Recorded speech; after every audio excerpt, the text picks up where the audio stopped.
Let us continue surface chemistry. In the surface chemistry, we will coagulation.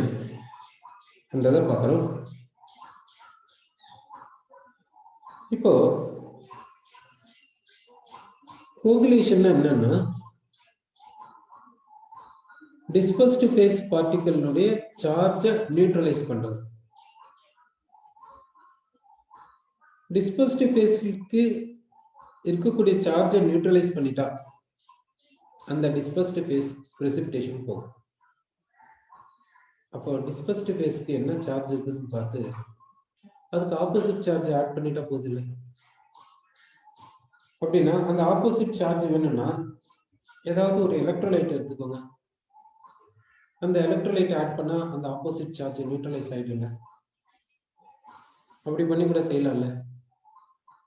சரி, அப்போ என்ன செய்யலன்னா ஏதாவது ஒரு சோல் எடுத்துக்கலாம், ஏதாவது ஒரு கொலாய்டு எடுத்துக்கோங்க. அதுல என்ன பார்த்தீங்கன்னா டிஸ்பர்ஸ்ட் ஃபேஸ்க்கு சார்ஜ் இருக்கும். டிஸ்பர்ஷன் மீடியத்துல பாசிட்டிவ் அயான்ஸ் இருக்கும். இப்போ இதுல என்ன பண்றீங்கன்னா இதுல எலக்ட்ரோலைட் ஆட் பண்ணுங்க.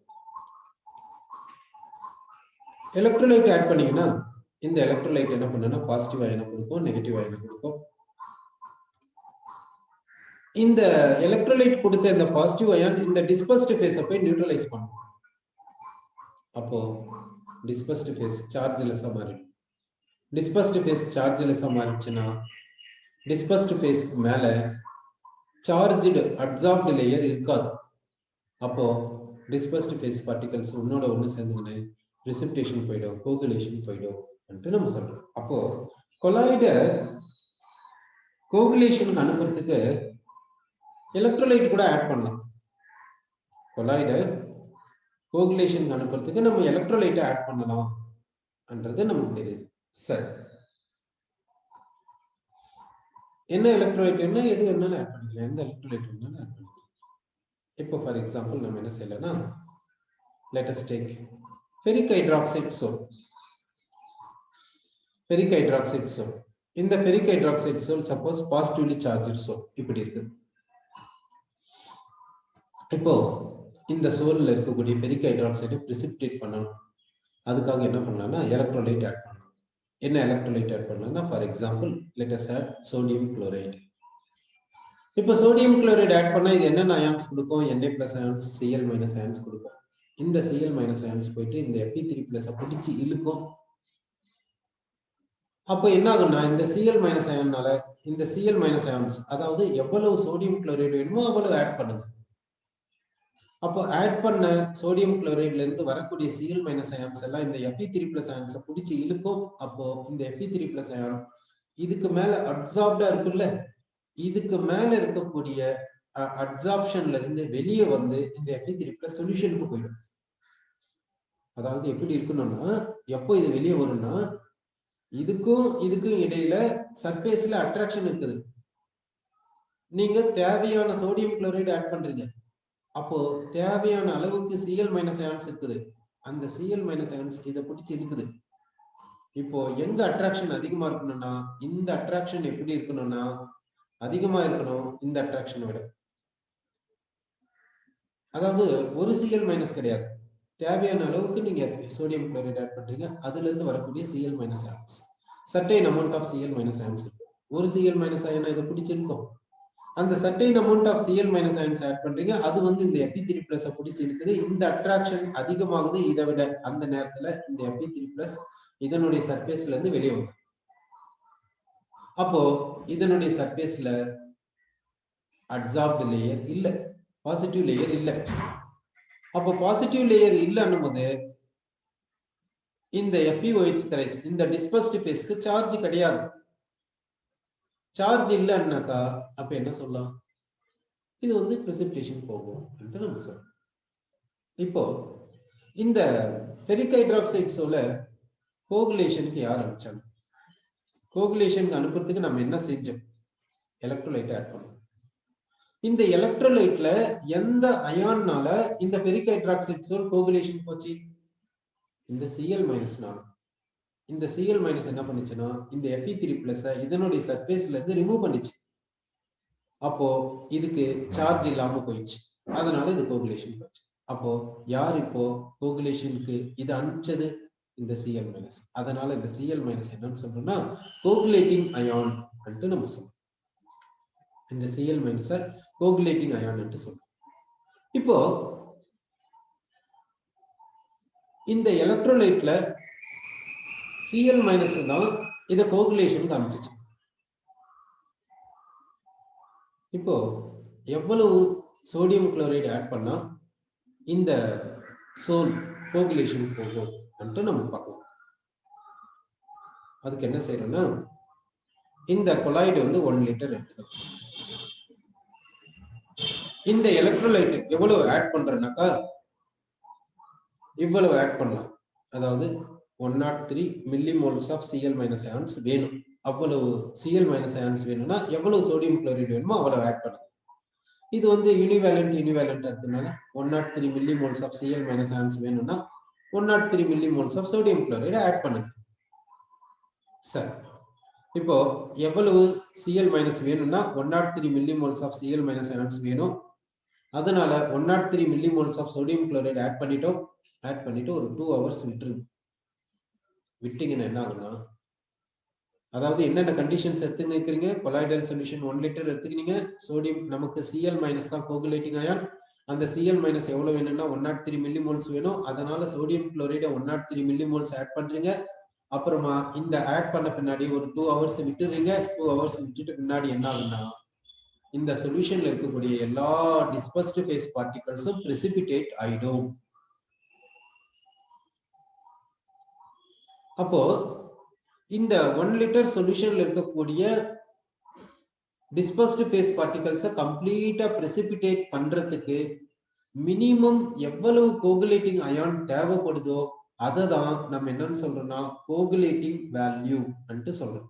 கோகுலேட்டிங் வேல்யூ சொல்றோம். நல்லா பார்த்துக்கோங்க. கோகுலேட்டிங் வேல்யூன்னா என்ன? கோகுலேட்டிங் அயான் மினிமம் எவ்வளவு தேவைப்படுதோ இந்த 1 லிட்டர் சொல்யூஷன்ல இருக்கக்கூடிய டிஸ்பர்ஸ்ட் ஃபேஸ் பார்ட்டிகல்ஸை கம்ப்ளீட்டா precipitate பண்றதுக்கு ஒரு 2 hours அதுதான் கோகுலேட்டிங் வேல்யூ சொல்றோம்.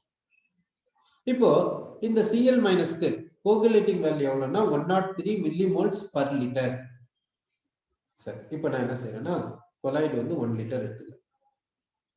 சோடியம் குளோரைடு எவ்வளவு ஆட் பண்றேன்னா சோடியம் குளோரைடு வந்து இவ்வளவு ஆட் பண்றேன். 50 மில்லிமோல்ஸ் ஆட் பண்றேன்.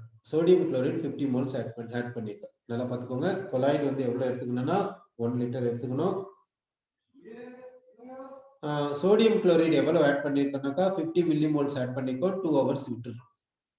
2 hours பொறுத்து பார்க்கறோம். இப்போ சொல்லுங்க, ஃபெரிக் ஹைட்ராக்சைடு சோல் பிரெசிபிடேஷன் போயிருக்குமா? அதாவது கம்ப்ளீட்டா பிரெசிபிடேட் ஆயிருக்குமா? இந்த சோல்ல இருக்கக்கூடிய இந்த 1 லிட்டர் கொலாய்ட்ல இருக்கக்கூடிய எல்லா டிஸ்பர்ஸ்ட் ஃபேஸ் பார்ட்டிகல்ஸும் கம்ப்ளீட்டா பிரெசிபிடேட் ஆயிருக்குமா? ஆயிருக்காது. என்ன சொல்றீங்க? இதுக்கு கோகுலேட்டிங் வேல்யூ எவ்வளவுன்னா Cl மைனஸ்க்கு 103 மில்லிமோல்ஸ் பர் லிட்டர். இப்போ எவ்வளவு சோடியம் குளோரைடு ஆட் பண்ணிருக்கனாக்கா 50 மில்லிமோல்ஸ் தான் ஆட் பண்ணிக்கோ. ஓகே, சோ நீங்க என்ன சொல்றீங்கன்னா கம்ப்ளீட்டா பிரெசிபிடேட் ஆயிருக்காது, ஆனா கொஞ்சம் பிரெசிபிடேட் ஆயிருப்பான்ட்டு சொல்லியிருக்கீங்க. அப்படின்னா உங்களுக்கு இதை புரிஞ்சிருக்குது. அப்படின்னாக்கா இப்போ 103 மில்லிமோல்ஸை விட கொஞ்சம் அதிகமா ஆட் பண்ணிட்டாலும் பிரெசிபிடேஷன் கம்ப்ளீட்டா நடக்கும்.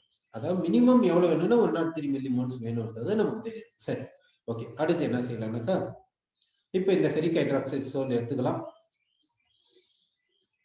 இது 1 லிட்டர் எடுத்துக்கலாம். சோடியம் குளோரைடுக்கு பதிலா வேற எலக்ட்ரோலைட் ஆட் பண்ணலாமே. சப்போஸ் பொட்டாசியம் சல்பேட் ஆட் பண்ணலாம். பொட்டாசியம் சல்பேட் எலக்ட்ரோலைட் இங்க ஆட் பண்ணலாம். டைம் 2 hours வேணும்னா 2 hours விட்டுருங்க. இப்போ இந்த பொட்டாசியம் சல்பேட் என்னென்ன அயான்ஸ் கொடுக்குன்னா K+ அயான்ஸை கொடுக்கும், சல்பேட் அயான்ஸை கொடுக்கும். அப்போ இது என்ன கொடுக்குதுன்னா சல்பேட் அயான்ஸை கொடுக்கும். இந்த சல்பேட் அயான்ஸ் என்ன பண்ணுதுன்னா இந்த Fe3+ பிடிச்சி இழுக்குது. அப்போ என்ன பண்ணுங்கன்னா எவ்வளவு பொட்டாசியம் சல்பேட் வேணுமோ அவ்வளவு ஆட் பண்ணுங்க. அப்படின்னா உங்களுக்கு எவ்வளவு சல்பேட் வேணுமோ அவ்வளவு சல்பேட்டை நீங்க ஆட் பண்ணிட்டீங்க. இப்போ ஆட் பண்ண சல்பேட் எல்லாம் என்ன பண்ணுதுன்னா இந்த ஃபெரிக்கை பிடிச்சி இழுக்குது. அப்போ இதனுடைய சர்ஃபேஸ்ல இருக்கக்கூடிய அப்சார்ப்டு லேயரா இருக்கக்கூடிய இந்த ஃபெரிக் சொல்யூஷனுக்கு போயிடுது. அப்போ இதனுடைய சர்ஃபேஸ்ல இப்போ பாசிட்டிவ் லேயர் இல்லை. அப்போ இது என்ன ஆகுதுன்னா கோகுலேஷனுக்கு போகுது.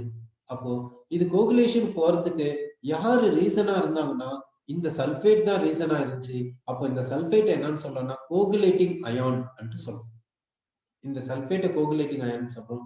நமக்கு தேவை சல்பேட் தான், அதுக்குன்னு சல்பேட்டை ஆட் பண்ண முடியாது, பொட்டாசியம் சல்பேட்டை தான் ஆட் பண்ண முடியும். வேணும்னா சோடியம் சல்பேட் ஆட் பண்ணலாம். இது போல சால்ட்டா தான் நம்ம ஆட் பண்ண முடியுமே தவிர தேவையான அயானை மட்டும் ஆட் பண்ண முடியாது. நம்ம பொட்டாசியம் சல்பேட் ஆட் பண்றோம், ஆனா இதுல யாரு இத பிரிசிபிடேஷன் அனுப்புறதுக்கு ரீசனா இருந்தாங்கன்னா சல்பேட் தான் ரீசனா இருந்துச்சு. அதனால இங்க கோகுலேட்டிங் அயான் யாருன்னா சல்பேட். அதாவது சல்பேட் இந்த ஃபெரிக் ஹைட்ராக்சைடை கோகுலேஷனுக்கு அனுப்பிச்சு. அதனால்தான் இதை கோகுலேட்டிங் அயான் என்று சொல்றோம். இந்த சல்பேட் கோகுலேட்டிங் அயான் இதனுடைய கோகுலேட்டிங் வேல்யூ எவ்வளவு அட்டு பாத்தீங்கன்னாக்கா இதனுடைய coagulating value 0.219 millimoles per litre. 0.219 millimoles per litre இதனுடைய கோகுலேட்டிங் வேல்யூ. அப்படின்னா இங்க இந்த கொலாய்டு 1 லிட்டர் எடுத்துக்கோங்க. இந்த சல்பேட் எவ்வளவு வேணும்னா 0.219 மில்லிமோல்ஸ் வேணும். இதுல இருக்கக்கூடிய டிஸ்பர்ஸ்டு ஃபேஸ் பார்ட்டிகல்ஸை கம்ப்ளீட்டா பிரிசிபிடேட் பண்றதுக்கு. அப்போ நீங்க என்ன செய்றீங்கன்னா பொட்டாசியம் சல்பேட் எவ்வளவு ஆட் பண்ணலாம்னு பாருங்க. நமக்கு தேவை சல்பேட் 0.219 மில்லிமோல்ஸ் வேணும் இந்த 1 லிட்டர் சொல்யூஷன்ல இருக்கக்கூடிய டிஸ்பர்ஸ்டு ஃபேஸை கம்ப்ளீட்டா பிரிசிபிடேட் பண்றதுக்கு. அப்போ பொட்டாசியம் சல்பேட் எவ்வளவு ஆட் பண்ணா 0.219 மில்லிமோல்ஸ் வரும்னு பாத்தீங்கன்னா இந்த பொட்டாசியம் சல்பேட்டை 0.219 மில்லிமோல்ஸ் ஆட் பண்ணுங்க. அப்போதான் நமக்கு சல்பேட் 0.219 மில்லிமோல்ஸ் கிடைக்கும். அப்போ இந்த சல்பேட்டுக்கு கோகுலேட்டிங் வேல்யூ எவ்வளவுன்னா 0.219 மில்லிமோல்ஸ் பர் லிட்டர் என்று நம்ம சொல்லலாம். சரி, ஓகே. இப்போ நான் என்ன எடுத்துக்கிறேன்னா ஆர்சனிக் சல்பைட் சோல் எடுத்துக்கிறேன். ஆர்சனிக் சல்பைட் சோல் என்னன்னா negative sol. Okay, arsenic sulphide sol எடுத்துட்டேன். இந்த சோலை பிரிசிபிடேட் பண்றதுக்காக எலக்ட்ரோலைட் ஆட் பண்றேன். என்ன எலக்ட்ரோலைட் ஆட் பண்றேன்னா NaCl ஆட் பண்றேன். இந்த NaCl யார் கோகுலேட்டிங் அயான்? கோகுலேட்டிங் அயான் யாரா இருப்பாங்க யோசிச்சு பாருங்க. கோகுலேட்டிங் அயான் என்னன்னு சொல்லுங்க. நான் கோகுலேட்டிங் வேல்யூ உங்களுக்கு சொல்லிடுறேன். நீங்க என்ன சொல்றீங்கன்னா கோகுலேட்டிங் அயான் சோடியம் அயான் என்று சொல்றீங்க. நீங்க சொன்னது கரெக்ட். கோகுலேட்டிங் வேல்யூ எவ்வளவுன்னு பாத்தீங்கன்னா 52 millimoles per litre. 52 millimoles per litre. அப்படின்னா இது 1 லிட்டர் சொல்யூஷன் எடுத்துக்கணும், இது 1 லிட்டர் எடுத்துக்கணும். சோடியம் குளோரைடு எவ்வளவு ஆட் பண்ணணும்னா 52 மில்லிமோல்ஸ் ஆட் பண்ணணும். ஆட் பண்ணி 2 ஹவர்ஸ் விட்டுறணும். அப்போ இதில் இருக்கக்கூடிய சல்பைட் எல்லாம் வெளியே போயிடும். அப்போ இந்த ஆர்சனிக் சல்பைட் பிரிசிபிடேஷன் போயிடும். சரி, இப்போ கோகுலேட்டிங் அயன் என்னன்னு தெரிஞ்சிச்சு. வேற எலக்ட்ரோலைட் எடுத்துக்கலாம். என்ன எலக்ட்ரோலைட் எடுத்துக்கலாம்னா அலுமினியம் குளோரைடு எடுத்துக்கலாம். இதுல கோகுலேட்டிங் அயான் யாருன்னு உங்களுக்கு தெரியும். கோகுலேட்டிங் அயானை நீங்க Al3+ சொல்றீங்க. இதுக்கு கோகுலேட்டிங் வேல்யூ எவ்வளவுன்னு பார்க்கலாம். கோகுலேட்டிங் வேல்யூ எவ்வளவு வரும்னு நீங்க நினைக்கிறீங்க? 52 மில்லிமோல்ஸ் பர் லிட்டர் வருமா, இல்ல இதை விட கம்மியா இருக்குமா, இல்ல இதை விட அதிகமா இருக்குமா? என்ன நீங்க நினைக்கிறீங்களோ அது சொல்லுங்க. அதாவது இதை விட, அதாவது இங்க கோகுலேட்டிங் வேல்யூனா எவ்வளவு மில்லிமோல்ஸ் ஆஃப் அலுமினியம் அயான்ஸை நம்ம இங்க ஆட் பண்ணோம் 1 லிட்டர் சொல்யூஷனுக்கு, அதுதான் கோகுலேட்டிங் வேல்யூ. அதை மில்லிமோல்ஸ்ல சொல்லணும். இப்போ இந்த மில்லிமோல்ஸ்ன்றது 52வா இருக்குமா, இல்ல 52வை விட கம்மியா? ஓகே, நீங்க என்ன சொல்றீங்கன்னா 52வை விட கம்மின்னு சொல்றீங்க. ஓகே, அப்படின்னா நீங்க 52 விட கம்மின்னு சொல்லியிருக்கீங்க. சரி, செக் பண்ணி பார்க்கலாம். நீங்க சொன்ன வேல்யூவை செக் பண்ணி பார்க்குறோம். எவ்வளவு வேல்யூ வருதுன்னா 0.093 மில்லிமோல்ஸ் வருது. அப்படின்னா நீங்க சொன்னது கரெக்ட் தான். நீங்க என்ன சொன்னீங்க? இதை விட கம்மின்னு சொன்னீங்க. இப்போ நீங்க சொல்லுங்க, இங்க கோகுலேட்டிங் அயான் யாருன்னா சோடியம் அயான். இந்த சோடியம் அயான் என்ன பண்ணுச்சுன்னா இந்த சல்பைடை ரிமூவ் பண்ணதுனால இந்த டிஸ்பர்ஸ்டு ஃபேஸ் எதுக்கு போச்சுன்னா கோகுலேஷன் போச்சு. சரி, அதே போல இந்த அலுமினியம் அயான் ஆட் பண்ணாலும் இது எதுக்கு போகுதுன்னா பிரிசிபிடேஷன் போகுது. அப்போ கோகுலேட்டிங் அயான்ஸ் யார் யாருன்னு பாத்தீங்கன்னா ஒன்னு Na+, இன்னொன்னு பாத்தீங்கன்னா Al3+. Al3+ யூஸ் பண்ணலாம், இல்ல Na+ யூஸ் பண்ணலாம் அப்படின்னு சொன்னீங்க. அப்போ இந்த சோடியம் அயானுக்கு சர்டைன் பவர் இருக்குது. அந்த பவர்னால இந்த சல்பைடை ரிமூவ் பண்ணிச்சு, ஆர்சனிக் சல்பைடை பிரிசிபிடேஷன் காமிச்சிச்சு. அதே மாதிரிதான் இந்த அலுமினியம் அயானுக்கும் சர்டைன் பவர் இருக்குது. அந்த பவர்னாலதான் இது சல்பைடை ரிமூவ் பண்ணி இதை பிரிசிபிடேஷன் காமிச்சிச்சு. அந்த பவரை நம்ம என்னன்னு சொல்லலாம்னா கோகுலேட்டிங் பவர். அதை என்னன்னு சொல்றோம்னா கோகுலேட்டிங் பவர் என்று சொல்றோம். இப்போ இந்த கோகுலேட்டிங் பவர் சோடியம் அயானுக்கு சர்டைன் வேல்யூ இருக்கும், அலுமினியம் அயானுக்கு சர்டைன் வேல்யூ இருக்கும். அதை தான் நம்ம எப்படி சொல்றோம்னா, சோடியம் அயனை 52 மில்லிமோல்ஸ் ஆட் பண்ணுங்க இந்த 1 லிட்டர் சொல்யூஷனுக்கு. ஆட் பண்ணீங்கன்னா இந்த பிரிசிபிடேஷன் போகும்னு சொல்றோம். கோகுலேட்டிங் பவர் அலுமினியம் அயானுக்கு எப்படி சொல்றோம்னாக்கா 0.093 மில்லிமோல்ஸ் ஆஃப் அலுமினியம் அயான்ஸ் ஆட் பண்ணுங்க, இது போயிடும், இது பிரிசிபிடேஷன் வரும்னு சொல்றோம். இப்போ கொஞ்சம் யோசிச்சு சொல்லுங்க. இப்போ இந்த கோகுலேட்டிங் பவர் சோடியம் அயானுக்கு எப்படி இருக்கும், அலுமினியம் அயானுக்கு எப்படி இருக்கும் அப்படின்ட்டு நம்ம பார்க்கலாம். அதாவது நீங்க என்ன சொல்றீங்கன்னா, கோகுலேட்டிங் பவர் சோடியம் அயானுக்கு கம்மியா இருக்குது, அலுமினியம் அயானுக்கு அதிகமா இருக்குது அப்படின்னு சொல்றீங்க. சோடியம் அயானுக்கு கோகுலேட்டிங் பவர் கம்மியா இருக்கிறதுனால தான் சோடியம் அயான்ஸ் அதிகமான மில்லிமோல்ஸ் ஆட் பண்றோம் இதை பிரிசிபிடேஷன் அனுப்புறது. அலுமினியம்க்கு கோகுலேட்டிங் பவர் அதிகமா இருக்கிறதுனால தான் அலுமினியம் அயான்ஸை கம்மியா ஆட் பண்றோம் இதை கோகுலேட்டிங் அனுப்புறது. ஒருத்தர் வந்து ஒரு ரூலை கொடுத்தார். அவர் யாருன்னா ஆர்டி செஜில்ஸ் ரூல். இவர் என்ன பண்ணாருன்னா, இவர் என்ன ரூல் சொல்றாருன்னா, கோகுலேட்டிங் அயானுக்கு வேலன்சி இருக்கும், அந்த வேலன்ஸை நீங்க ரைஸ் பண்ணீங்கன்னா கோகுலேட்டிங் பவர் என்ன ஆகுனாக்கா கூடும், கோகுலேட்டிங் பவர் கூடும். அப்போ வந்து கோகுலேஷன் ஈஸியா நடக்கும். அப்போ கோகுலேட்டிங் வேல்யூ எப்படி இருக்குன்னா கம்மியா இருக்கும் என்று சொல்றாரு இவர் ஆர்டி செஜில்ஸ். இவர் என்ன ரூல்ல சொல்றாருன்னா, கோகுலேட்டிங் அயானுடைய வேலன்சியை அதிகப்படுத்தினீங்கன்னா அதனுடைய கோகுலேட்டிங் பவர் அதிகமா இருக்கும். அதனால அந்த அயான்ஸை கம்மியா நீங்க யூஸ் பண்ணாவே கோகுலேஷன் நடந்துரும் என்று சொல்றாரு. பாருங்க, இதுக்கு வேலன்சி 1, இதுக்கு வேலன்சி 3. இதை வந்து அதிகமா ஆட் பண்றோம், இது கம்மியா ஆட் பண்ணாவே கோகுலேஷன் நடந்துச்சு. ஏன்னா இதுக்கு கோகுலேட்டிங் பவர் அதிகம், இது கோகுலேட்டிங் பவர் கம்மி.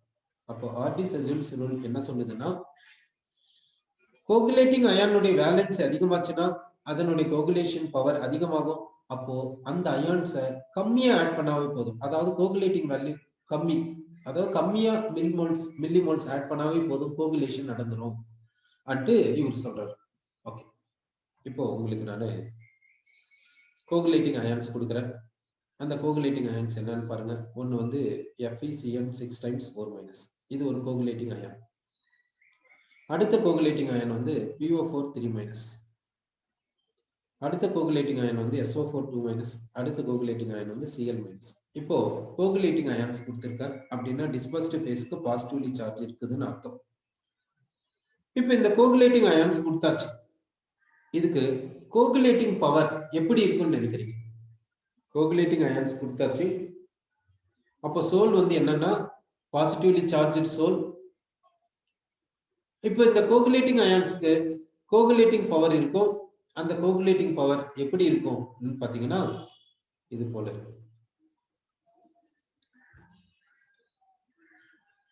கோகுலேட்டிங் வேல்யூ எப்படி இருக்குன்னு பாத்தீங்கன்னா ஆப்போசிட்டா இருக்கும், இப்படி ஆப்போசிட்டா இருக்கும். இதைதான் நம்ம என்னன்னு சொல்றோம்னா ஆர்டி செஜில்ஸ் ரூல் என்று சொல்றோம்.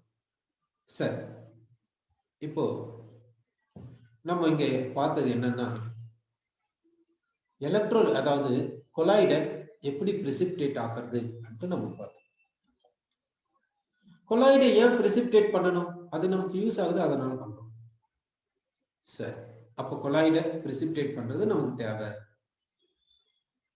அப்போ கொலாய்டை வந்து கோகுலேஷனுக்கு அனுப்புறது நல்லதுதான். சரி, கொலாய்டை வந்து கோகுலேஷனுக்கு அனுப்பணும், கொலாய்டை வந்து பிரிசிபிடேஷனுக்கு அனுப்பணும். அதனால நமக்கு கோகுலேஷன் தேவை. அதுக்கான மெத்தட்ஸ் எல்லாம் நம்ம பார்த்தோம். அதே நேரத்துல சில கொலாய்ட்ஸ் எல்லாம், சிலது வந்து நமக்கு கொலாய்டா தான் வேணும், அது பிரிசிபிடேஷனுக்கு போகக்கூடாது, கோகுலேஷனுக்கு போகக்கூடாது. அது கோகுலேஷன் போயிடுச்சுன்னா நம்மளால யூஸ் பண்ண முடியாது.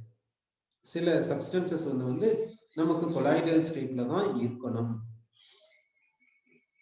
அது கொலாய்டல் ஸ்டேட்ல இருந்தாதான் நம்மளால அதை யூஸ் பண்ணிக்க முடியும். எல்லா மெடிசின்ஸும் பாத்தீங்கன்னா டானிக் எல்லாமே பாத்தீங்கன்னா கொலாய்டல் ஸ்டேட்ல தான் இருக்கு.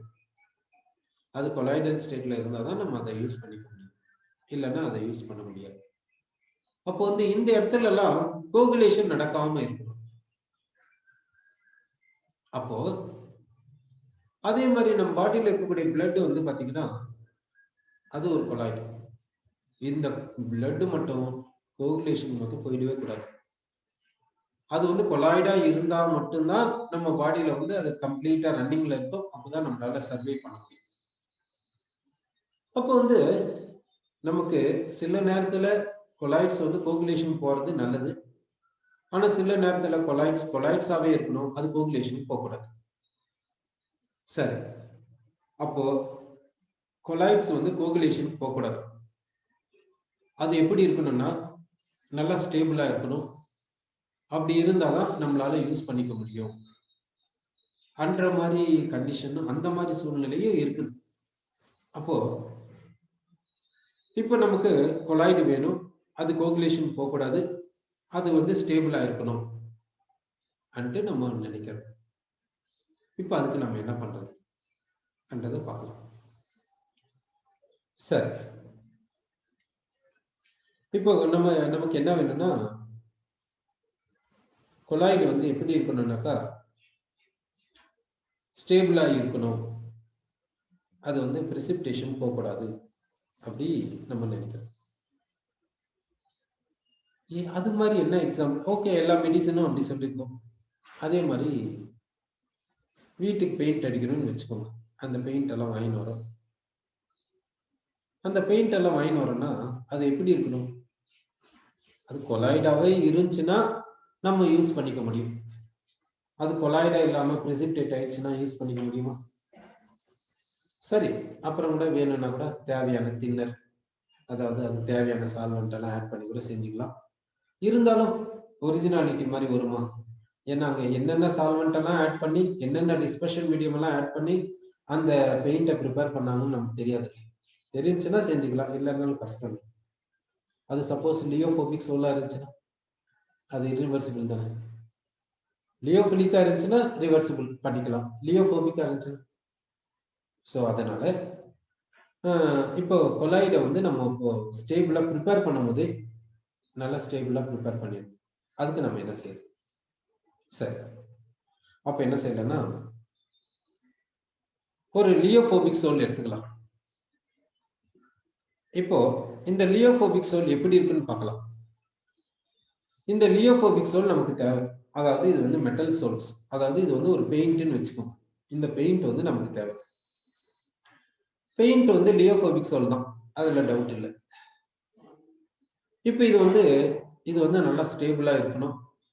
இதை ஸ்டேபிளா நம்ம வச்சுக்கணும். அதுக்கு நம்ம என்ன செய்யணும்? அப்போ என்ன பண்றீங்கன்னா ஃபர்ஸ்ட் இந்த லியோபோபிக் சோல் எப்படி இருக்கும்ட்டு நம்ம பார்த்துக்கலாம். லியோபோபிக் சோல்ல ஃபர்ஸ்ட் டிஸ்பர்ஸ்டு ஃபேஸ் இருக்கும். இந்த டிஸ்பர்ஸ்டு ஃபேஸ்னுடைய சர்ஃபேஸ்ல என்ன இருக்குன்னா சார்ஜ் இருக்கும். ஓகே, சப்போஸ் சார்ஜ் வந்து இப்படி நெகட்டிவ் சார்ஜ் இருக்கதா வச்சுக்கலாம். அடுத்து டிஸ்பர்ஷன் மீடியத்துல பாசிட்டிவ் சார்ஜ் இருக்கும். அந்த டிஸ்பர்ஷன் மீடியத்துல இருக்கக்கூடிய பாசிட்டிவ் சார்ஜ் வருது. அதுக்கு முன்ன என்ன பண்ணலாம்னா ஏதாவது ஒரு ஸ்டெபிலைசிங் ஏஜென்ட் எடுத்துக்கலாம். அந்த ஸ்டெபிலைசிங் ஏஜென்ட்டை இங்க கொடுத்துடலாம். ஸோ இப்போ என்ன செய்யலாம்னா ஒரு ஸ்டெபிலைசிங் ஏஜென்ட் நம்ம எடுத்துக்கோம். அதனால என்ன பண்றோம்னா டிஸ்பர்ஸ்டு ஃபேஸ் இருக்கட்டும், ஸ்டெபிலைசிங் ஏஜென்ட்டை இப்போ கொடுக்கலாம். இப்போ ஸ்டெபிலைசிங் ஏஜென்ட் இப்படி கொடுத்தாச்சு. ஸ்டெபிலைசிங் ஏஜென்ட் வந்து ஒரு லேயர் மாதிரி இப்படி ஃபார்ம் பண்ணியிருக்குது. அப்புறமா இந்த டிஸ்பர்ஸ்டு ஃபேஸினுடைய சார்ஜ் என்னவோ அந்த சார்ஜ் இதுக்கு மேல இருக்குது. இந்த சார்ஜை வந்து ஸ்டேபிளா வச்சுக்கிறதுக்காக என்ன பண்றதுன்னா டிஸ்பர்ஷன் மீடியத்துல ஒரு சார்ஜ் இருக்கும். அந்த சார்ஜ் வந்து இப்படி நிக்குது. அடுத்து டிஸ்பர்ஷன் மீடியம் இப்படி இருக்கு. டிஸ்பர்ஷன் மீடியத்தில் இருக்கக்கூடிய சால்வெண்ட் மாலிகூல்ஸ் இப்படி இருக்கு. இதை தான் நம்ம என்னன்னு சொல்றோம்னா லியோபோபிக் சோல் என்று சொல்றோம். அப்போ லியோபோபிக் சோல் எப்படி இருக்குதுன்றது நமக்கு ஒரு ஐடியா வந்துருக்குது. லியோபோபிக் சோல் ப்ரிப்பேர் பண்ணும்போது ஸ்டெபிலைசிங் ஏஜென்ட்டை ஆட் பண்ணணும். அப்போ என்ன ஆகுதுன்னா டிஸ்பர்ஸ்டு ஃபேஸ் இருக்கும், அதனுடைய சரௌண்டிங்ல ஸ்டெபிலைசிங் ஏஜென்ட் இருக்கும், அதுக்கு மேல சார்ஜ் இருக்கும், அப்புறமா டிஸ்பர்ஷன் மீடியத்தில் இருக்கக்கூடிய சார்ஜ் இருக்கும். இதுதான் லியோபோபிக் சோல். சரி, லியோபிலிக் சோல் எப்படி இருக்கும் பார்க்கலாம். லியோபிளிக்சோல். லியோபிளிக்சோல் எப்படி இருக்குன்னா அதுல இருக்கக்கூடிய டிஸ்பர்ஸ்டு பேஸ் எப்படி இருக்கும். இந்த டிஸ்பர்ஸ்டு பேஸ் பாத்தீங்கன்னா டிஸ்பர்ஷன் மீடியம் நல்லா ஸ்ட்ராங்கா அட்ராக்ட் பண்ணும். அதனால இங்க யார் வருவாங்கன்னா இந்த டிஸ்பர்ஸ்டு பேஸ்க்கு மேல டிஸ்பர்ஷன் மீடியம் ஒரு லேயரா இருக்கும். அதுக்கு மேல இப்ப சார்ஜ் இருக்கும். இப்ப சார்ஜ் சப்போஸ் டிஸ்பர்ஸ்டு பேஸ்க்கு நெகட்டிவ் சார்ஜ்னா அந்த நெகட்டிவ்லி சார்ஜ் பார்ட்டிகல்ஸ் இதுக்கு மேல ஃபிக்ஸ்டு லேயரா இருக்கும். அப்புறமா இப்போ டிஸ்பர்ஷன் மீடியத்தில் இருக்கக்கூடிய பாசிட்டிவ் சார்ஜ் இப்படி இருக்கும். இது வந்து மொபைல் லேயர். அடுத்து வாட்டர் மாலிகுல்ஸ் இப்படி இருக்கும். டிஸ்பர்ஷன் மீடியத்துல என்ன எடுத்துக்கிறீங்களோ அந்த மாலிகுல்ஸ் இப்படி. இப்போ இந்த டிஸ்பர்ஸ்டு பேஸ் ஓட யார் நல்லா ஸ்ட்ராங்கா ஒட்டி நிற்கிறாங்கன்னா கம் போட்டு ஒட்டின மாதிரி யார் ஒட்டி நிற்கிறாங்கன்னா இந்த டிஸ்பர்ஷன் மீடியம் ஒட்டி நிற்கிறாங்க. இந்த பிளாக் கலர்ல இருக்கக்கூடிய இந்த டிஸ்பர்ஷன் மீடியம் வந்து fixed layer, it is not movable. இந்த பிளாக் கலர்ல இருக்கக்கூடிய டிஸ்பர்ஷன் மீடியம் லேயருக்கு மேல இருக்கிறது நெகட்டிவ் சார்ஜ். இந்த சார்ஜும் ஃபிக்ஸ்டா இருக்கும், ஃபிக்ஸ்டு லேயர். இந்த சார்ஜை நியூட்ரலா வச்சுக்கிறதுக்காக இந்த பாசிட்டிவ் சார்ஜ் இது வந்து மொபைல் லேயர். இந்த வாட்டரும் டிஸ்பர்ஷன் மீடியம் மொபைல். இதுதான் லியோபிளிக்சோல். இப்போ லியோபிளிக்சோல் எப்படி இருக்குது பாருங்க, லியோபோபிக்சோல் எப்படி இருக்குது பாருங்க. லியோபோபிக்சோல்ல இது வந்து என்னன்னா ஸ்டெபிலைசிங் ஏஜென்ட். இது எக்ஸ்டர்னலா ஆட் பண்ணிருக்கக்கூடிய ஸ்டெபிலைசிங் ஏஜென்ட். அப்போ யாருக்கு ஸ்டெபிலிட்டி அதிகம்னு பாருங்க, லியோபோபிக்சோல்கா லியோபிளிக்சோல்கா அன்ட்டு திங்க் பண்ணி சொல்லுங்க. யாருக்கு ஸ்டெபிலிட்டி அதிகம்? லியோபிளிக்சோலுக்கு ஸ்டெபிலிட்டி அதிகமா இல்ல லியோபோபிக்சோலுக்கு ஸ்டெபிலிட்டி அதிகமா என்றத யோசிச்சு பாருங்க. இப்போ நம்ம ஒரு கம்மு வாங்கணும்னு வச்சுக்கோ. அந்த கம்மு வந்து எவ்வளவு நாள் போனாலும் அதை யூஸ் பண்ணிக்கிறோம், இல்லைன்னா வாட்டர் கொஞ்சம் மிக்ஸ் பண்ணி கூட யூஸ் பண்ணிக்கிறோம். ஆனா இந்த பெயிண்ட் எல்லாம் நீங்க பார்த்துருப்பீங்க, அதை வாங்கி நம்ம யூஸ் பண்றோம். யூஸ் பண்ணிட்டு கொஞ்சம் மீந்துச்சுன்னு அப்படி எடுத்து வச்சுன்னு வச்சுக்கோங்க, அப்படியே கட்டி மாதிரி ஆயிடும். அது திரும்ப யூஸ் பண்ண முடியாது, அப்படியே தான் தூக்கி போட்டு. இதுல இருந்து என்ன நமக்கு தெரியுதுன்னா இந்த லியோபிளிக்சோலுக்கு ஸ்டெபிலிட்டி அதிகம், லியோபோபிக்சோலுக்கு ஸ்டெபிலிட்டி கம்மி என்று தெரியும். அதாவது இதுக்கு ஸ்டெபிலிட்டி அதிகம், இதுக்கு ஸ்டெபிலிட்டி இது, அதாவது இந்த லியோபிளிக்சோலுக்கு ஸ்டெபிலிட்டி அதிகம் நீங்க சொல்றீங்க, அதான் கரெக்ட். இதுக்கு ஸ்டெபிலிட்டி அதிகம், போபிக் வந்து ஸ்டெபிலிட்டி கம்மி. சரி, இப்போ வந்து நான் 2 சோல்ஸ் எடுத்துக்கிறேன். ஒன்று வந்து லியோபிளிக்சோல் எடுத்துக்கிறேன், இன்னொன்று வந்து லியோபோபிக்சோல் எடுத்துக்கிறேன். இதுல என்ன பண்றேன்னா எலக்ட்ரோலைட் ஆட் பண்றேன். அப்ப என்ன ஆகுதுன்னா எவ்வளவு எலக்ட்ரோலைட் வேணுமோ அவ்வளவு எலக்ட்ரோலைட் ஆட் பண்ணுங்க, கண்டிப்பா பிரெசிபிடேஷன் நடக்கும். இதுலயும் எலக்ட்ரோலைட் ஆட் பண்ணுங்க, எவ்வளவு வேணுமோ அவ்வளவு எலக்ட்ரோலைட் வேணும் ஆட் பண்ணுங்க, பிரெசிபிடேஷன் கண்டிப்பா நடக்கும். சரி, இப்போ இது வந்து நெகட்டிவ்லி சார்ஜ் சோலை எடுத்துக்கலாம், இதே நெகட்டிவ்லி சார்ஜ் சோலை எடுத்துக்கலாம். இங்க எலக்ட்ரோலைட் வந்து சோடியம் குளோரைடு ஆட் பண்ணலாம், இங்கே எலக்ட்ரோலைட் சோடியம் குளோரைடு ஆட் பண்ணலாம். ரெண்டு இடத்துல பிரெசிபிடேட் ஆகும். இப்ப சொல்லுங்க, இங்க எவ்வளவு சோடியம் குளோரைடு தேவைப்படும், இங்க எவ்வளவு சோடியம் குளோரைடு தேவைப்படும் கொஞ்சம் யோசிச்சு பாருங்க. இதை பிரெசிபிடேட் ஆகிறதுக்கு எவ்வளவு சோடியம் குளோரைடு வேணுமோ அதை ஆட் பண்ணுங்க. அதே மாதிரி இங்க இதை 1 லிட்டர் எடுத்துக்கணும், இதையும் 1 லிட்டர் எடுத்துக்கலாம், அது போல எடுத்துக்கலாம். இப்போ கோகுலேட்டிங் வேல்யூ பாத்தீங்கன்னா இங்கேயும் ஒரே மாதிரி இருக்குமா? யோசிச்சு பாருங்க. இங்க எவ்வளவு சோடியம் குளோரைடு தேவைப்படுது பிரெசிபிடேட் ஆகிறதுக்கு, இங்க எவ்வளவு சோடியம் குளோரைடு தேவைப்படுது பிரெசிபிடேட் ஆகிறதுக்கு என்றதை யோசிச்சு பாருங்க. இங்க சோடியம் குளோரைடு தேவைப்படுறதும் இங்க சோடியம் குளோரைடு தேவைப்படுறதும் சேம் அமௌண்ட் இருக்குமா என்றதை யோசிச்சு பாருங்க. என்ன சொல்றீங்கன்னாக்கா இந்த இதுக்கு வந்து அதிகமான அமௌண்ட் ஆஃப் சோடியம் குளோரைடு தேவைப்படுது, இதுக்கு அதிகமா தேவைப்படுது சோடியம் குளோரைடு, இது கம்மியா தேவைப்படுது சோடியம் குளோரைடு. ஏன் பாத்தீங்கன்னா இப்ப இந்த சோடியம் குளோரைடை நீங்க ஆட் பண்றீங்க, என்ன ஆகும் பாத்தீங்கன்னாக்கா இந்த சோடியம் குளோரைடு ஃபர்ஸ்ட் என்ன ஆகும்னா, ஃபர்ஸ்ட் இந்த நெகட்டிவ் சார்ஜ் இந்த லியோபிளிக்சோல்ல இந்த டிஸ்பர்ஸ்டு பேஸ்க்கு இந்த சார்ஜ் நெகட்டிவ் சார்ஜ் இருக்குது, இந்த ஃபர்ஸ்ட் இந்த நெகட்டிவ் சார்ஜை ரிமூவ் பண்ணணும். அப்போ வந்து என்ன ஆகுன்னா இந்த சோடியம் அயான்ஸ் வந்து இந்த சோடியம் குளோரைடுல இருக்கக்கூடிய சோடியம் அயான்ஸ் வந்து ஃபர்ஸ்ட் இந்த நெகட்டிவ் சார்ஜை ரிமூவ் பண்ணும். இங்க இருக்கு இந்த நெகட்டிவ் சார்ஜை ரிமூவ் பண்ண பின்னாடி இப்போ டிஸ்பர்ஸ்ட் ஃபேஸ்க்கு சார்ஜ் இல்லை. அப்புறம் என்ன பண்ணுனா இன்னும் கொஞ்சம் சோடியம் குளோரைடு வந்து என்ன பண்ணுனா இங்க இருக்கக்கூடிய டிஸ்பர்ஷன் மீடியமை ரிமூவ் பண்ணணும். இந்த டிஸ்பர்ஷன் மீடியம் போயிடுச்சுன்னா இப்போ டிஸ்பர்ஸ்ட் ஃபேஸ் மட்டும்தான் இருக்கும். அந்த டிஸ்பர்ஸ்ட் ஃபேஸ் பிரிசிபிடேஷனுக்கு போகும். நல்லா பார்த்துக்கோங்க. இந்த லியோபிலிக்ஸோட பிரிசிபிடேஷன் அனுப்பணும்னா என்ன செய்யும்? எலக்ட்ரோலைட் ஆட் பண்ணும். இந்த எலக்ட்ரோலைட் என்ன பண்ணுன்னா இதுல இருக்கக்கூடிய கோகுலேட்டிங் அயான் வந்து ஃபர்ஸ்ட் இந்த டிஸ்பர்ஸ்ட் ஃபேஸ் சர்ஃபேஸ்ல இருக்கக்கூடிய சார்ஜை ரிமூவ் பண்ணணும். அப்புறமா இந்த டிஸ்பர்ஸ்ட் ஃபேஸ்க்கு மேல இருக்கக்கூடிய நல்ல ஸ்ட்ராங்கா ஒட்டின்னு இருக்கும் இந்த டிஸ்பர்ஷன் மீடியம். இந்த டிஸ்பர்ஷன் மீடியம் ரிமூவ் பண்ணணும். அப்புறமா தான் டிஸ்பர்ஸ்ட் ஃபேஸ் ஃப்ரீ ஆகும். இந்த டிஸ்பர்ஸ்ட் ஃபேஸ் என்ன ஆகும்னாக்கா இன்னொரு டிஸ்பர்ஸ்ட் ஃபேஸோட சேர்ந்து பிரிசிபிடேஷனா மாறிடும். அப்போ இந்த லியோபிலிக்ஸோல் அதாவது இந்த லியோபிலிக்ஸோல பிரிசிபிடேட் ஆகணும்னா ஒண்ணு சார்ஜை ரிமூவ் பண்ணுங்க, அப்புறம் டிஸ்பர்ஷன் மீடியம் ரிமூவ் பண்ணுங்க, அப்புறமா டிஸ்பர்ஸ்ட் ஃபேஸ் மட்டும் இருக்கும். இது பிரிசிபிடேஷன் போகும். அதே லியோபோபிக்ஸோல்ல பாத்தீங்கன்னா நீங்க ஆட் பண்ண எலக்ட்ரோலைட் என்ன பண்ணுன்னா ஃபர்ஸ்ட் இந்த டிஸ்பர்ஸ்ட் ஃபேஸ் கிட்ட இருக்கக்கூடிய சார்ஜை ரிமூவ் பண்ணிடும். அப்புறம் இந்த ஸ்டெபிலைசிங் ஏஜென்ட்டை ரிமூவ் பண்ணிடும். அப்புறமா இந்த டிஸ்பர்ஸ்ட் ஃபேஸ் பிரிசிபிடேஷன் போயிடும். இப்போ பாத்தீங்கன்னா எங்க எலக்ட்ரோலைட் அதிகமா தேவைப்படுது அன்ட்டு பாத்தீங்கன்னாக்கா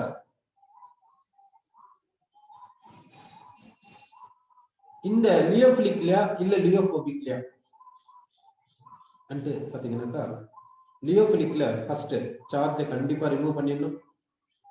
அடுத்து அந்த பிக்ஸ்டு லேயரா இருக்கக்கூடிய டிஸ்பர்ஷன் மீடியம் கண்டிப்பா ரிமூவ் பண்ணணும். அப்போதான் டிஸ்பர்ஸ்ட் ஃபேஸ் பிரிசிபிடேஷனுக்கு போகும். டிஸ்பர்ஸ்ட் ஃபேஸ் பிரிசிபிடேஷன் போகும். இங்க பாத்தீங்கன்னா இந்த சார்ஜை ரிமூவ் பண்ணா போதும்.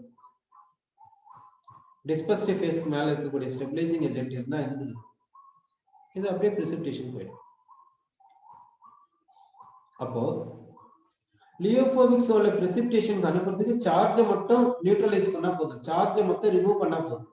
ஆனா லியோபிலிக்ஸோல டிஸ்பர்ஸ்ட் ஃபேஸ் பிரிசிபிடேஷன் அனுப்பணும்னா சார்ஜை ரிமூவ் பண்ணணும், டிஸ்பர்ஷன் மீடியம் ரிமூவ் பண்ணணும். அப்பதான் டிஸ்பர்ஸ்ட் ஃபேஸ் பிரிசிபிடேஷன் போகும். அப்போ இந்த டூ சோல்ஸ பிரிசிபிடேஷன் அனுப்பணும்னா ஜென்ரலா லியோபிலிக் சோல்ஸ்க்கு அதிகமான எலக்ட்ரோலைட் தேவைப்படுது இந்த பிரிசிபிடேஷன் அனுப்புறதுக்கு. இதை விட ஜென்ரலா இப்படி சொல்றோம். சோ இத பிரிசிபிடேஷன் அனுப்புறதுக்கு அப்படின்னா டிஃபிகல்ட் இதை விட. ஏன்னா இது நல்லா ஸ்டேபிளா இருக்குது. இந்த லியோபிலிக் சோல்ஸ் வந்து நல்லா ஸ்டேபிளா இருக்குது. அதனாலதான் அன்ட்டு சொல்றோம். சோ இந்த கான்செப்டை பயன்படுத்தி இந்த கான்செப்டை யூஸ் பண்ணி என்ன செய்யறாங்கன்னா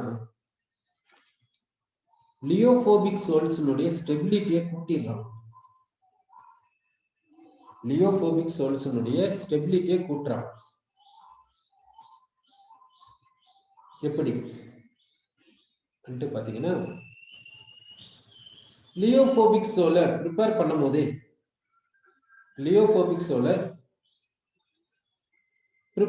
போதே என்ன பண்றாங்கன்னா அதுல லியோபிலிக் சோலையும் ஆட் பண்ணிக்கிறாங்க.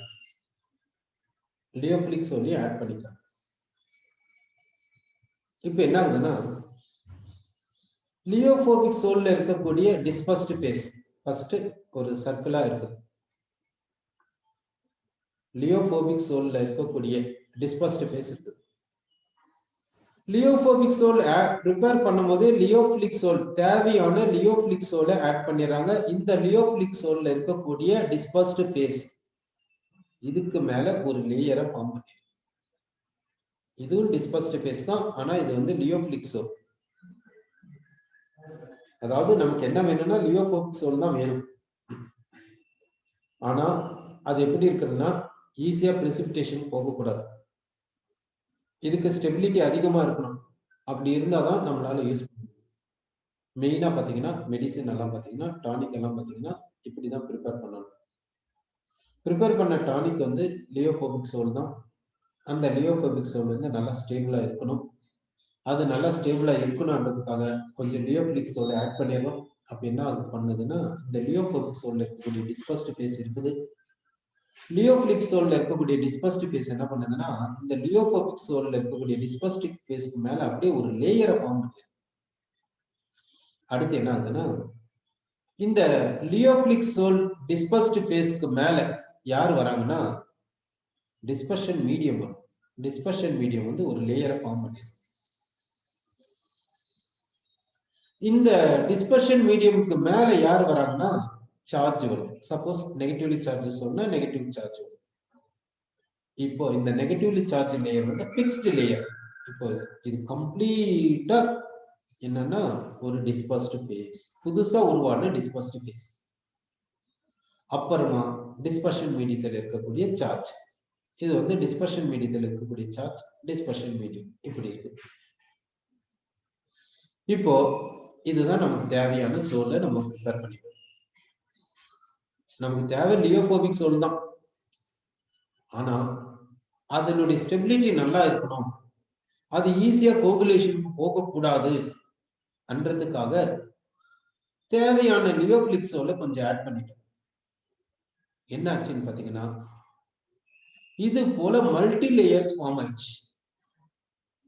இப்போ இத பிரெசிபிடேஷன் அனுப்பணும். அதாவது இந்த உள்ள இருக்கிற இந்த பிளாக்கா இருக்கக்கூடிய டிஸ்பர்ஸ்ட் ஃபேஸ பிரெசிபிடேஷன் அனுப்பணும். கோகுலேஷன் அனுப்பணும்னா என்ன செய்யணும்னா ஃபர்ஸ்ட் இந்த நெகட்டிவ் சார்ஜ் இந்த ஃபிக்ஸ்டு லேயரை ரிமூவ் பண்ணணும். அடுத்து இந்த ஃபிக்ஸ்டு லேயரா இருக்கக்கூடிய இந்த டிஸ்பர்ஷன் மீடியம் ரிமூவ் பண்ணணும். அடுத்து இந்த ஃபிக்ஸ்டு லேயரா இருக்கக்கூடிய இந்த டிஸ்பர்ஸ்ட் ஃபேஸை ரிமூவ் பண்ணணும். அப்புறமா தான் இந்த டிஸ்பர்ஸ்ட் ஃபேஸ் பிரெசிபிடேஷன் போகும். அப்போ அப்படின்னா இதுல இருந்து என்ன தெரியுதுன்னா இந்த லியோபோபிக் சோல்ல இருக்கக்கூடிய இந்த பிளாக்கா இருக்கக்கூடிய டிஸ்பர்ஸ்ட் ஃபேஸ் ஈஸியா பிரெசிபிடேஷன் போகாது. அப்படின்னா இதுக்கு ஸ்டெபிலிட்டி அதிகம். அப்போ இத நல்லா ஸ்டேபிளா மாத்துறதுக்கு என்ன பண்ணும், லியோபிலிக் சோலை யூஸ் பண்ணும். அப்ப இந்த லியோபிலிக் சோல் என்ன பண்ணுதுன்னா இந்த லியோபோபிக் சோல் ஈஸியா பிரெசிபிடேஷன் போகாம ப்ரொடெக்ட் பண்ணுது. அதனால இந்த லியோபிலிக் சோல் என்னன்னு சொல்லணும்னா ப்ரொடெக்டிவ் கொலாய்டு அன்ட்டு நம்ம சொல்லணும். லியோபிலிக் சோல் என்னன்னு சொல்லணும்னா ப்ரொடெக்டிவ் கொலாய்டு அன்ட்டு நம்ம சொல்லணும். இப்போ லியோபிலிக் சோல்ல எத்தனையோ இருக்குது, கம் இருக்குது, ஜெலாட்டின் இருக்குது, ஆல்புமின் இருக்குது, இது போல எத்தனையோ லியோபிலிக் சோல்ஸ் இருக்குது. அப்படின்னு எத்தனையோ ப்ரொடெக்டிவ் கொலாய்ட்ஸ் இருக்குது. எல்லா லியோபிலிக் சோல்ஸ்க்கும் ப்ரொடெக்டிவ் பவர் சேமா இருக்குமா? எப்படி இருக்கும்? இருக்காதுல்ல. சரி, இப்போ ப்ரொடெக்டிவ் பவர் யாருக்கு? Protective colloid. யார் ப்ரொடெக்டிவ் கொலாய்டு? லியோபிலிக் சோல். இப்போ இந்த லியோபிலிக் சோலினுடைய ப்ரொடெக்டிவ் பவரை டிஸ்கிரைப் பண்றதுக்காக இதுக்கு ஒரு டெஃபினிஷனை கொடுக்குறாங்க. அந்த டெஃபினிஷன் பேர் என்னன்னா கோல்டு நம்பர். லியோபிலிக் சோலினுடைய ப்ரொடெக்டிவ் பவரை டிஃபைன் பண்றாங்க எப்படின்னா கோல்டு நம்பர் என்ற வேர்டை வச்சு. சரி, இப்போ இந்த கோல்டு நம்பருக்கு என்ன டெஃபினிஷன் என்றதை நம்ம பார்க்கலாம். இந்த டெஃபினிஷனை இப்போ நம்ம பார்க்கணும். இந்த டெஃபினிஷனுக்காக நம்ம என்ன செய்யறோம்னாக்கா ஒரு லியோபோபிக் சோல் எடுத்துக்கிறோம். லியோபோபிக் சோல் என்னன்னா கோல்டு சோல். இது வந்து லியோபோபிக் சோல். இந்த கோல்டு சோலுக்கு பாத்தீங்கன்னா கலர் இருக்குது. என்ன கலர் இருக்குதுன்னா அந்த கோல்டு சோல்ல இருக்கக்கூடிய டிஸ்பர்ஸ்ட் ஃபேஸ் பார்ட்டிகல் கோல்டுனுடைய சைஸை வச்சு கலர் இருக்குது. என்ன எடுத்துக்கலாம் பாத்தீங்கன்னா ரெட் எடுத்துக்கலாம். இப்போ இதுக்கு என்ன சார்ஜ், இதுக்கு என்ன கலர் இருக்குதுன்னா ரெட் கலர் இருக்குது, அதை எடுத்துக்கலாம். இப்போ இது வந்து எவ்வளவு எடுத்துக்கிறேன்னா 10 ml எடுத்துக்கணும். இப்போ என்ன எடுத்துக்கணும்னா கோல்டு சோல் எடுத்துக்கணும். இது வந்து லியோபோபிக் சோல். இதுக்கு என்ன கலர் இருக்குதுன்னா ரெட் கலர் இருக்குது. இது எவ்வளவு எடுத்துக்கணும்னா 10 ml எடுத்துக்கணும். இது வந்து லியோபோபிக் சோல். இத பிரெசிபிடேஷனுக்கு அனுப்பலாம். இத பிரெசிபிடேஷனுக்கு அனுப்புறதுக்கு என்ன செய்யணும்னா சோடியம் குளோரைட் சொல்யூஷன் எலக்ட்ரோலைட்டை ஆட் பண்ணலாம்.